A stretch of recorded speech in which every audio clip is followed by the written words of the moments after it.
Böyle dolanıyorlar buralarda.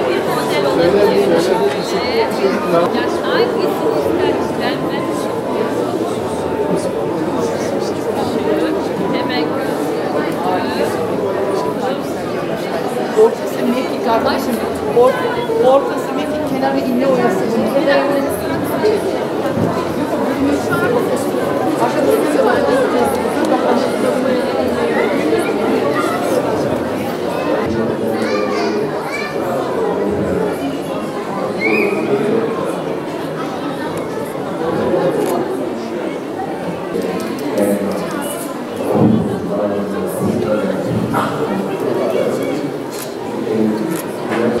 Diyanet İşleri Başkanlığı ve Türkiye Diyanet Vakfı beraber organize ettiği Uluslararası Aile Fuarı bu yıl ilk defa yapılıyor. Bizler de İdeal Eğitim Vakfı olarak davet edildik. Davetli bir sivil toplum kuruluşu olarak katıldık. İdeal Eğitim Vakfı tabii biz 2019 yılında kurulduk. 2019 yılından itibaren toplumun bir bütün olarak eğitimle ilgili var olan sorunlarına neşter vurmaya çalıştık.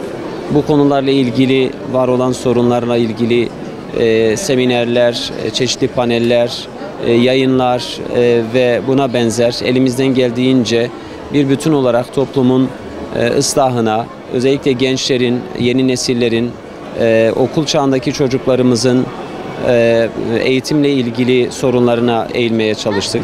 Yine aile çok önemli bir konu bizim açımızdan. Aile ile ilgili 60'a yakın seminer verdik sadece 2024 ve 2025 yılları içerisinde. Ailenin güçlü bir kale haline gelmesi, yine eski hüviyetine kavuşması. Biliyoruz ki bir takım ifsat projeleri ailenin üzerinde bilinçli bir çalışma yapıyor ve gittikçe sayısal veriler de bunu bize gösteriyor.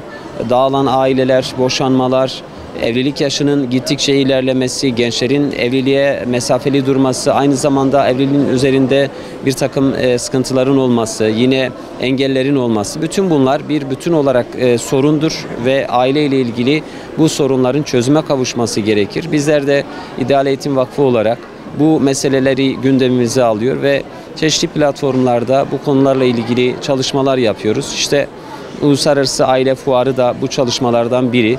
Bizler hem stand çalışması olarak bu fuara destek verdik.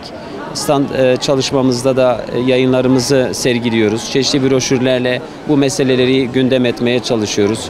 Çocuklar için hazırladığımız hediyeler oluyor, hediyeler veriyoruz. Buraya gelen ailelerle hem vakfımızı tanıtma hem de vakfın çalışmalarından onları haberdar etme anlamında etkili bir iletişim kuruyoruz. Aynı zamanda stand alanının dışında sergi alanı var. Sergi alanında da yakın bir zamanda Gazze meselesiyle ilgili uluslararası bir karikatür yarışması düzenlemiştik. 49 ülkeden 500 üzerinde eser katılmıştı. Eser başvurusu olmuştu bu yarışmaya. Bizler bu yarışmada derece alan ve öne çıkan bazı karikatürleri de sergi alanında sergiliyoruz. Aynı zamanda pazar günü, yani fuarın son günü, eğitimci ve yazar Sayın Özkan Yaman'ın burada bir söyleşi ve imza programı olacak vakfımızın davetlisi olarak. Genel anlamda fuar alanında bizim çalışmalarımız böyle. Bundan sonra da tabii ki İdeal Eğitim Vakfı olarak bu konuyla ilgili çalışmalarımızı sürdüreceğiz.